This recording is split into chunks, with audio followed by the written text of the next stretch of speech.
Assalamualaikum warahmatullahi wabarakatuh.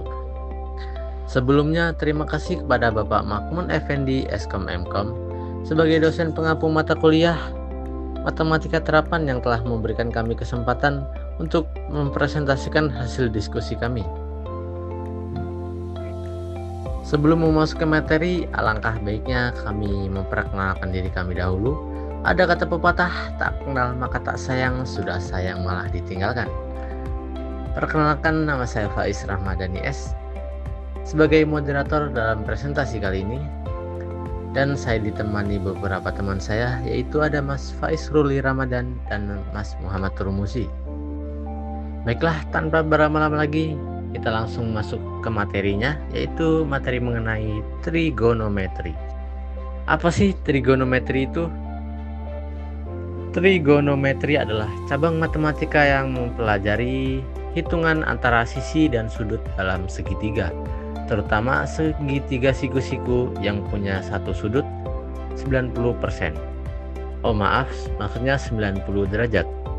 Dalam trigonometri ada bagian segitiga siku-siku.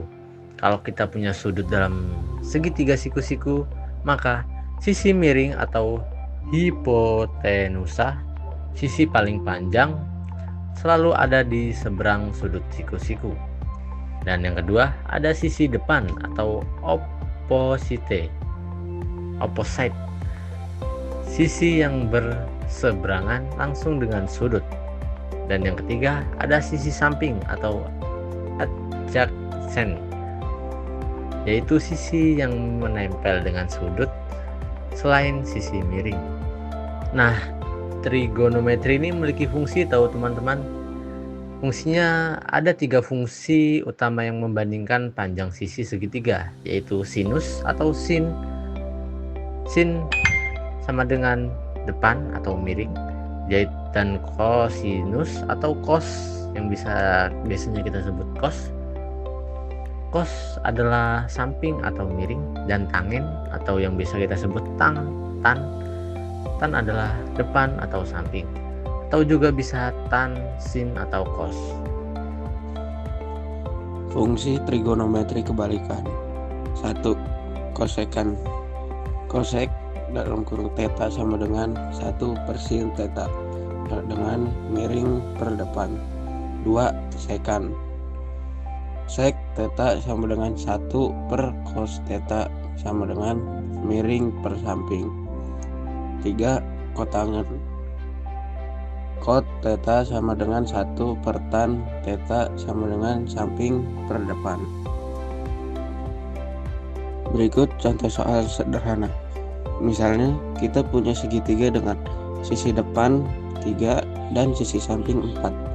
Kita bisa cari sisi miring pakai rumus Pythagoras. Miring sama dengan akar 3 kuadrat ditambah 4 kuadrat sama dengan akar 9 plus 16 sama dengan akar 25, hasilnya 5. Lalu kita bisa hitung fungsi trigonometrinya.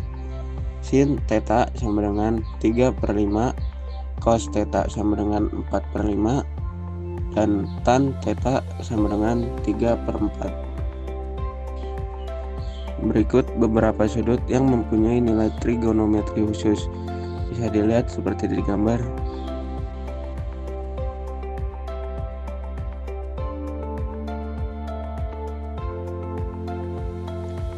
Berikutnya, cara mencari sudut jika rasio diketahui. Kalau kita tahu nilainya, misalkan sin theta sama dengan 0,5, kita bisa cari sudutnya pakai fungsi inverse. Theta sama dengan arc sin 0,5, hasilnya 30 derajat. Theta sama dengan arc cos x, hasilnya dari nilai cos. Dan theta arc tan x, hasilnya itu dari nilai tan. Biasanya ini dihitung menggunakan kalkulator. Contoh penerapan di soal cerita. Misalnya, kamu tahu panjang sisi miring dan sudut, lalu ingin tahu sisi lainnya. Contoh, miring sama dengan 10, sudut sama dengan 30 derajat. Cari sisi depan berikutnya sama dengan miring X sin 30 derajat sama dengan 10 X 1/2 sama dengan 5. Lalu cari sisi samping sama dengan miring X cos 30 derajat sama dengan 10X kuadrat 3/2 dan hasilnya 8,66. Kesimpulan materi yang kami presentasikan yaitu trigonometri. Yang pertama, mempelajari sisi dan sudut segitiga siku-siku. Yang kedua, ada 3 fungsi utama, sin, cos, dan tan. Ketiga, bisa membantu kita menghitung panjang sisi atau besar sudut. Dan yang terakhir, sangat berguna dalam soal-soal kehidupan nyata seperti tinggi bangunan, jarak, dan lain-lain. Mungkin sekian presentasi dari kelompok kami. Terima kasih atas perhatiannya. Jika ada salah kata atau ucapan, mohon dibukakan pintu maaf yang sebesar-besarnya. Akhir kata, wassalamualaikum warahmatullahi wabarakatuh.